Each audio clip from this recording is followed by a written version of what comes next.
এক্সেলের কাজ করার জন্য আমাদের এইভাবে কাজটা করতে হবে। এক্সেলের জন্য দুইটা অ্যাপস আছে। একটা হচ্ছে এই যে WPS, এই যে এটা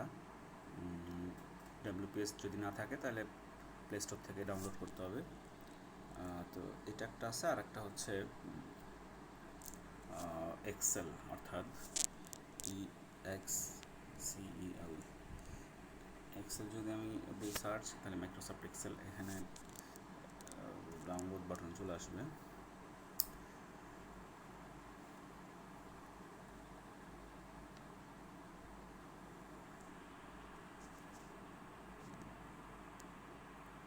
তো এটা সাধারণত মাইক্রোসফট ইউজ করার জন্য মাইক্রোসফটের একটা অ্যাকাউন্ট খুলতে হয়, আর যেটা WPS এটা মাইক্রোসফট ছাড়াই, মানে অ্যাকাউন্ট ছাড়াই এটা ইউজ করা যায়।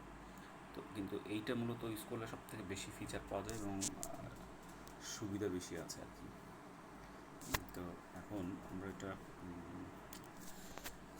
এটা অন করব, অ্যালাউ ডিভাইস দিব।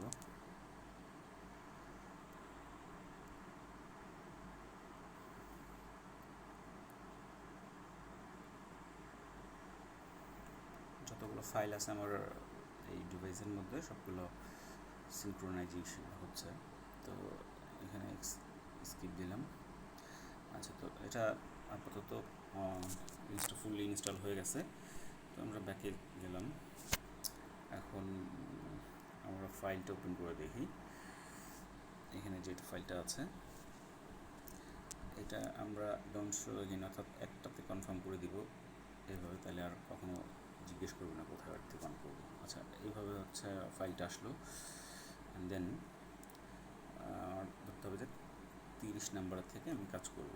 তাহলে 30-এর উপর ক্লিক করলাম, ফোন নাম্বার দিলাম 7032258990 দিয়ে পরের রফে গেলাম, যে 9 AM দিলাম। আমি একটা এক্সাম্পল হিসেবে এগুলো দিচ্ছি আর কি। আচ্ছা, তারপরে হাউস প্লেট নাম্বার দিলাম 270/-30-71। এরপর হচ্ছে আইটেমস, অ্যাজ ইট ইজ আইটেমসটা দিলাম আর কি, 5 pieces টি-শার্টস।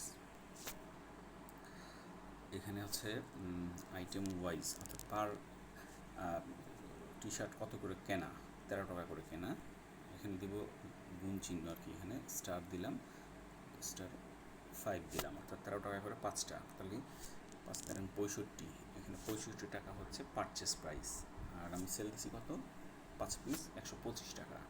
Delivery charge automatic deduct হয়ে যাবে। এখানে এন্টার মারলাম, দেখেন এখানে আসতেছে কি 40 টাকা প্রফিট চলে আসছে। ঠিক এইভাবে হচ্ছে একটা অর্ডার সাবমিট করতে হবে আর কি। এগুলো কমপ্লিট করে হচ্ছে এই ফাইলটাকে আমরা সেভ দিব বা শেয়ার দিব। এখানে আমি একটা সেভ দিলাম, তারপরে জিজ্ঞেস করতেছি যে কোথায় সেভ দেবেন, দিস ডিভাইসে কোথায়, আমি ডকুমেন্টস দিলাম। আচ্ছা, ডকুমেন্টসের পরে যে এস ডেইলি অর্ডার ইনভেন্টরি এখানে আছে। তো এখানে আমি নাম আর কোনো কিছু করবো না, আমি জাস্ট এটা সেভ দিলাম, অটোমেটিক এখানে সেভ হয়ে গেছে। তারপর হচ্ছে এখান থেকে যে শেয়ারে যাব, আমি শেয়ারে যেয়ে শেয়ার বাটনটা আমি আবারও দেখাই দিচ্ছি, এই যে এখানে উপরে share button, and then share and attachment এখানে দিব, ওয়ার্কবুক দিব। তারপর এখানে জিজ্ঞেস করতে হচ্ছে কোথায় শেয়ার করবেন, হোয়াটসঅ্যাপ দিব। এখন আমি এই হোয়াটসঅ্যাপটা আমি এখানে কোন গ্রুপে সাবমিট করব সেই গ্রুপটা এখানে জাস্ট সিলেকশন করে দিলেই এনাফ। তা আমি এটা অর্থাৎ যে আমাকে দিয়েছে তাকে আমি এটা দিলাম আর কি। অর্থাৎ এখানে সেলস রিপোর্ট যেটা আছে, এস সিরিজের সেলস রিপোর্ট বা টি সিরিজের সেলস রিপোর্ট, যার যার সেলস রিপোর্ট গ্রুপে এটা সিলেক্ট করে সেন্ড বাটন ক্লিক করবো, জাস্ট সেন্ড হয়ে যাবে। দ্যাটস ইট, এইটুকুই কাজ আর কি।